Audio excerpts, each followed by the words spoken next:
So I wanted to do a video about this earlier, but as I was getting ready, basically Kasi settled. So it seemed kind of a mute issue, although it's still important. But then a new lawsuit is happening alleging that P. Diddy is, well, very abusive. So it puts into perspective a lot of lawsuits and accusations. He's coming under fire from a lot of places, and apparently this time he may not settle, but we'll have to wait and see. So we're going to be responding to Tommy and his perspective, and I'll add in my own perspective. And I'll just say as a preface, I really do know hip-hop, and I know Diddy at a more deep level than I think he does. But line who are already defending Diddy, saying this was a money grab for $30 million.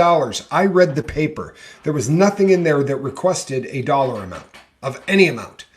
She didn't ask for 100 million. She didn't ask for 500 million. There was nothing in there that talked. Basic gist is, given the settlement was massive, it's a massive settlement, it's in the millions of dollars, presumably there is something to the accusations. And again, Kasi is alleging a lot of things, and I believe her at some level, though. And this is the problem. There's some contradictory information because she's alleging, quote, assault, which I think is definitely true, but she's also alleging that there was an alleged R-word issue going on with Diddy. And that doesn't quite make sense because the other information is sort of confirming a rumor, which people kind of knew, that he is, if not gay, bisexual, and he apparently prefers men over women. So why would he do that to Kasi if he doesn't even care about women? That doesn't seem to line up. I would assume, though, that the general charge he's abusive does seem true. And even this, quote, homosexual rumor is also very true because one of his tutors was Clive Davis. And Clive Davis is openly, like he says, he's bisexual. He's come out a couple of years ago. This does add up in terms of his orientation, in terms of his abusive tactics. And this is not just with women.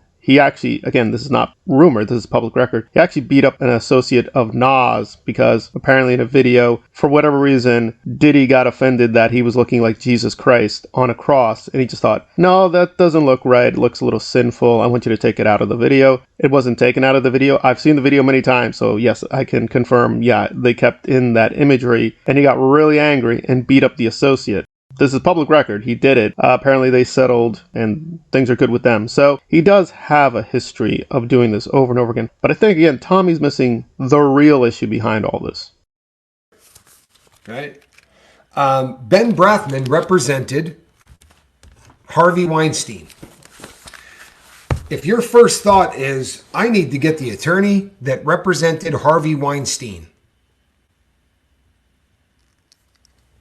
I don't know, man. If that's your first... So I am taking seriously what these women are charging. That's fine. But I think the real issue here is the Biggie Smalls case. And I'm not charging that Diddy killed Biggie. I don't think there's strong evidence of that. However, if you do go around and look at interviews, especially by his former bodyguard, there's a lot of evidence that basically he may have set up B.I.G. to be killed, basically to take his publishing and become kind of a rapper himself, because in the past, in the early 90s, he was more in the background as a producer, but he wanted to get up front as a rapper. And I guess he just saw this as an opportunity to get rid of someone who wasn't really his friend. People have this image that B.I.G. and Diddy were friends. No, they were never friends. They were just very friendly before the cameras, but they were never really deep friends. They just grew up in different places.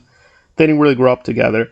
So I think something in that Kasi case, and perhaps this case, may give evidence for the B.I.G. case. So even if he's not guilty of murder, again, the evidence might be he orchestrated the murder, and that's a pretty serious charge. So I think he's trying to hide something from that, and he just doesn't want any facts from this case to come forward, because that could help with that case, and that's what's going to be very problematic for him. Because again, good or bad, in some of these cases, the statute of limitations has run out. Again, a lot of what people are charging are more his business practices, right? That he's just stealing the money, which I'm sure he is. But again, in terms of the minutia, if they did sign a contract, even if it's a bad contract, contract is legitimate. But I think it's all these things coming together that's really destroying his reputation. But apparently with this one, he will not settle. But I do think it's on the record. He's just been very abusive overall, period, in terms of business practices, personal relationships. If this time his reputation will really suffer, because before people have been truly trying to excuse it or turn a blind eye, saying, well, he's just a really ruthless entrepreneur. No, I think it's a lot more serious than that. It's not just him stealing the money, although that's bad too. He is, in general, just a very, very shady character.